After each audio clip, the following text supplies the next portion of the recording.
Hello and welcome to your Vedic lunar scope for Jupiter's transit through Jyeshtha Nakshatra, which starts on the 16th of December 2018 and will continue through to the 20th of February 2019. So you need to be assertive at the moment. That's a given, okay? But assertiveness, when it's backed by ego, generally tends to only bring problems. Imagine the bull in the china shop analogy. Okay, so imagine you've got a bull, and so here's the bull, here's the china shop. Somebody's on the other side of that china shop, and they anger the bull. What is that bull going to do? It's going to go charging through that china shop, and it's going to go charging through blindly. What's going to happen? Everything is going to be a wreck. Everything's going to be a wreck as it goes through. That's the danger. That's the risk that you run at the present moment if you come across too assertively. But equally, if you're disciplined in your approach, and if you're determined in your approach, but not just disciplined and determined in your approach, but if you've got purity of vision, and in addition to that purity of vision, you have a very strong amount of humility, and that's going to work wonders over the course of the next couple of months. You can't forget what brought you to this particular point in time. Okay? And it's easy to do that. The last several weeks predating this particular video, you've likely found yourself in a position where you've come to a clear understanding of how to approach a particular situation. But you need to understand how you did that. Okay? You stepped back from it, right? You equally were willing to take a look. You were willing to understand where you went wrong.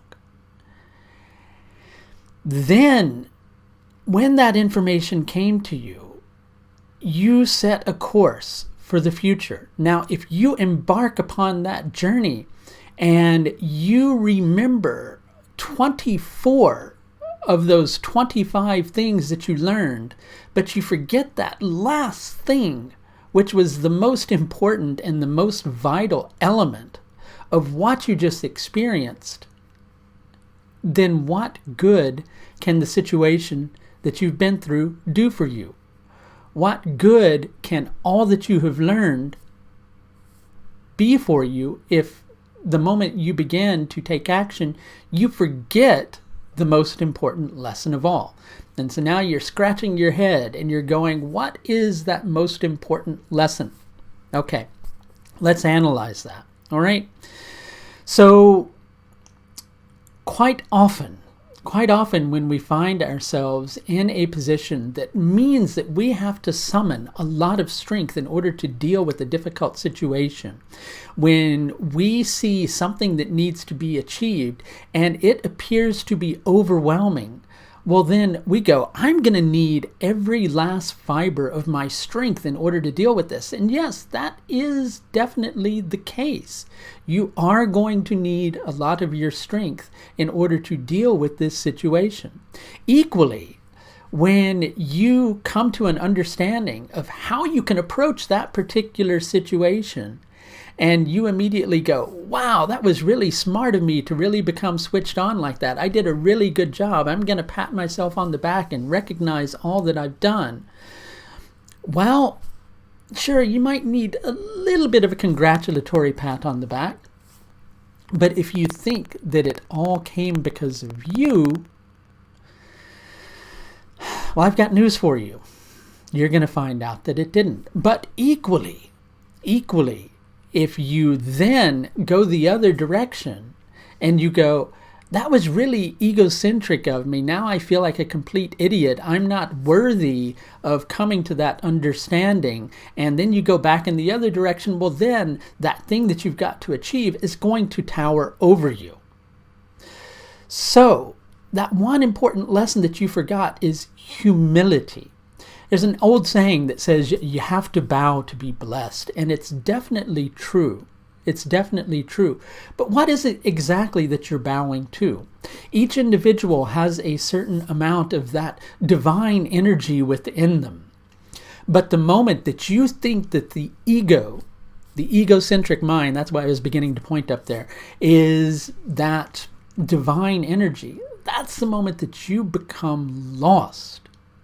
That's the moment that you become lost. The mind is meant to serve the soul, not vice versa. The soul's not meant to serve the mind. But if you make the mind your master, when that mind reaches something that hasn't been planned for, what's it going to do? It's going to go through logical thought processes. Then when things don't work out, it's going to start blaming itself. Then if things go right, it's going to start praising itself. Next thing you know, the mind is gone all over the place and your course of action has been completely lost. Now, over the course of the next couple of months, you're likely going to go through a process. There will likely be a certain degree of that bull in the china shop approach. Okay? It's only natural. It's going to happen. So I'm telling you all this so that you're aware of it. But when you reach that moment, don't curse yourself either, right? Things begin to fall apart. Look what you can learn from all those broken pieces that are all around you. Okay? Pick up those pieces. Pick up those pieces of china, glue them all back together again, right? But recognize that it's not going to be that same thing that it was once before. That's one thing you have to remember. Learn from what happens around you. Take something forward from it. With that you're taking forward from the particular situation, allow yourself to be purified. Allow yourself to be cleansed of thinking that it's the ego mind that's solving the problem. Instead, recognize that humility and a willingness to learn, and recognize that the lesson is all around you in every single moment. But if you close your eyes, you're not going to see it, right? Recognize that if you open your eyes, you can see a lot better. But in order to do that, you might have to cleanse yourself of all the impurities that you're feeling, and those impurities come in many different forms. Those impurities come from what I like to call the low ego that blames itself for everything that's gone wrong. Those impurities come from the high ego, which boosts itself up because of all the things that it thinks that it's done, and it becomes arrogant. Instead, you need to see things from a higher perspective. Lift yourself up. Recognize, okay, brush myself off, I made mistakes. Then go forward again. If you meet with resistance again, right?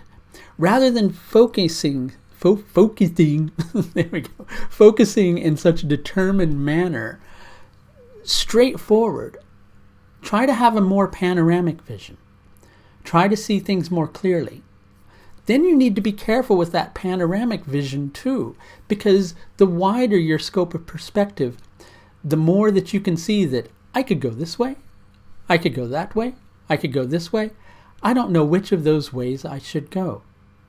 So when you have that panoramic vision that lets you see things clearly, equally don't forget the goal that's in sight. Don't get lost in the details to the extent that you miss the goal itself. Now Mercury, which is connected to Jyeshtha Nakshatra, over the course of the next couple of months is going to be transiting first through Anuradha, then Jyeshtha, then Mula, then Purva Ashadha, then Uttara Ashadha, then Shravana, and by the time it reaches Jyeshtha Nakshatra, which is going to be the end of January next year, you're going to find yourself in a position where if you look back on the journey that brought you from November to the end of January, you're going to have a good solution in terms of what you can develop and take forward in progressing your vision for the next stage of your journey. But none of that is going to be possible if you get too caught up in the ego. If you get too caught up in thinking that you're to blame for everything that's happened in your life and you deserve to be punished, well, sure, responsibility is one thing, okay? giving yourself a hard time, self-flagellating, whatever it is you want to call it. That's never a good idea. Instead, lift yourself up. Continue to move forward. Continue to try to elevate your situation. But recognize when things are going wrong in your life, it's usually because you're getting in the way of the flow. It's usually because you think you see something, but you're not really seeing it. Or rather, you're seeing it, albeit in a very limited perspective. That's a lesson that Jyeshtha Nakshatra teaches us. When we see a battle all around us, right? When we think that God is out to get us, whatever it is your concept of that might be, then we're not seeing things clearly.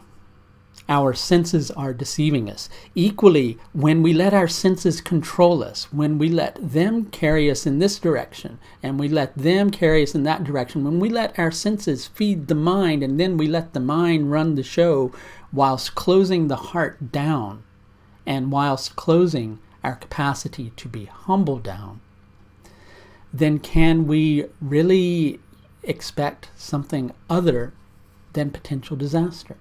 No. But at the same time, none of us are perfect, but we are in the process of becoming perfected.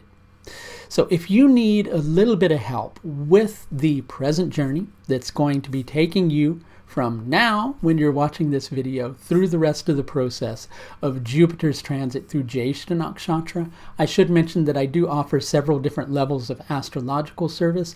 All of these are available through the astrological services page of my website. If you're interested in scheduling with me, you can do so through the link above.